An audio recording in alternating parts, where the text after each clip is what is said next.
Absolutely. This is one of the many ways in Iowa that we have the opportunity to celebrate excellent educators across the state who work in partnership with families to meet the needs of every single student.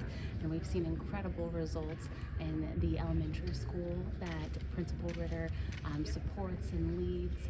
And we're just excited to celebrate her students, to celebrate her colleagues and fellow educators, and of course to celebrate Principal Ritter. Absolutely. So this school district and school, Woodbine Elementary, has prioritized ensuring evidence-based instruction in literacy and math for every student, and then personalizing that instruction to help advance every child's talents and interests.